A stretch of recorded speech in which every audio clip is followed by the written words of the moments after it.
नमस्कार, मेरा नाम आयुषी गौड़ है और आप देख रहे हैं फोर्थ पॉइंट। आज हम बात करेंगे पंजाब की राजनीति के उस बदलते समीकरण की जहां पुराने गठबंधन टूट रहे हैं और नई सियासी चालें बिछाई जा रही हैं। पंजाब एक ऐसा राज्य है जहां राजनीति सिर्फ सत्ता का खेल नहीं बल्कि पहचान, पंथ और परंपरा का मिश्रण है। और आज इसी पंजाब में भारतीय जनता पार्टी एक नया प्रयोग कर रही है, बिना अपने पुराने सहयोगी शिरोमणि अकाली दल के। लेकिन इस पूरे प्रयोग के केंद्र में एक ही नाम है, सुनील जाखड़। सवाल है, क्या जाखड़ बीजेपी को पंजाब में आउटसाइडर की छवि से बाहर निकाल पाएंगे या फिर यह रणनीति सिर्फ कागजों तक सीमित रह पाएगी? क्योंकि सुनील जाखड़ सिर्फ एक नेता नहीं बल्कि कांग्रेस की पुरानी विरासत से निकलकर बीजेपी में आए एक ऐसा चेहरा है जो वैचारिक टकराव नहीं बल्कि संतुलन की राजनीति करते हैं। क्योंकि जाखड़ का मालवा और दोआबा बेल्ट में मजबूत कनेक्शन है। आक्रामक नहीं बल्कि समझदार और संयमित नेता जो पंजाब के मिजाज के ज्यादा करीब है। वे पंजाब बीजेपी के उन गिने चुने नेताओं में हैं जो खुलकर केंद्र की नीतियों को स्थानीय संदर्भ में समझाने की कोशिश करते हैं। लेकिन चुनौती यहीं से शुरू होती है। क्या बीजेपी का कोर कैडर उन्हें पूरी तरह स्वीकार कर पाया है? और क्या पुराने कांग्रेसी नेताओं का इन्फ्लक्स पार्टी के अंदर टकराव नहीं पैदा करेगा? बीजेपी अब पंजाब में इलेक्शन टू इलेक्शन नहीं बल्कि डिकेड स्ट्रेटेजी पर काम कर रही है।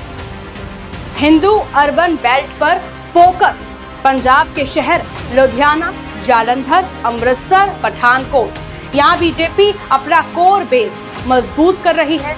यह वही बेल्ट है जहां पार्टी को सबसे ज्यादा संभावनाएं दिखती हैं। सिख चेहरे प्लस नई सामाजिक इंजीनियरिंग।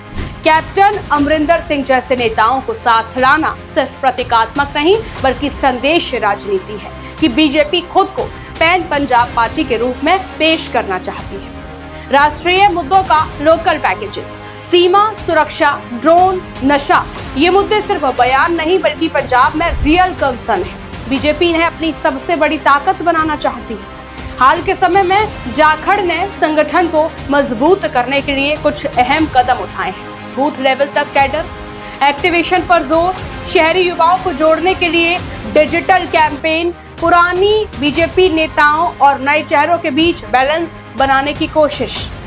लेकिन अंदर खाने ये भी चर्चा है कि फुल कंट्रोल अभी भी दिल्ली हाईकमान के पास है और यही जाखड़ की सबसे बड़ी सीमा बन सकती है। और पहले समीकरण आसान था क्योंकि बीजेपी के साथ अकाली दल था, अब बीजेपी अकेली है।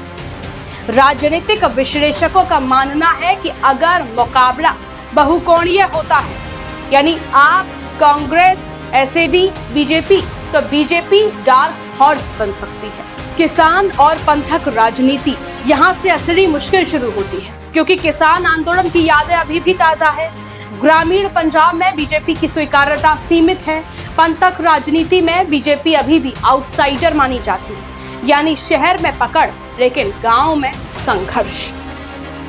क्या बीजेपी तीसरा विकल्प बन रही है? पंजाब में आज तीन बड़ी ताकतें, आप, कांग्रेस और अकाली दल। बीजेपी खुद को चौथा नहीं बल्कि तीसरा मजबूत विकल्प बनाने की कोशिश कर रही है।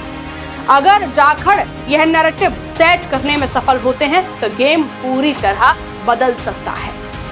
सुनील जाखड़ के नेतृत्व में बीजेपी पंजाब में अपनी जड़ें जरूर मजबूत कर रही है, लेकिन ये लड़ाई सिर्फ सीटों की नहीं है, यह स्वीकार्यता की लड़ाई है। अगर बीजेपी हिंदू सिख संतुलन बना पाती है, अगर जाखड़ संगठन और जनता दोनों को जोड़ पाते हैं, तो आने वाले चुनावों में कमल सिर्फ खिलेगा ही नहीं बल्कि चौंका भी सकता है। लेकिन अगर यह संतुलन बिगड़ा तो ये प्रयोग अधूरा भी रह सकता है। क्या आपको लगता है कि पंजाब में बीजेपी का यह नया दांव सफल होगा? क्या सुनील जाखड़ गेम चेंजर साबित होंगे? अपनी राय कमेंट में जरूर बताएं। वीडियो को लाइक और शेयर करें और ऐसी ही सटीक खबरों के लिए जुड़े रहिए फोर्थ पॉइंट के साथ। नमस्कार।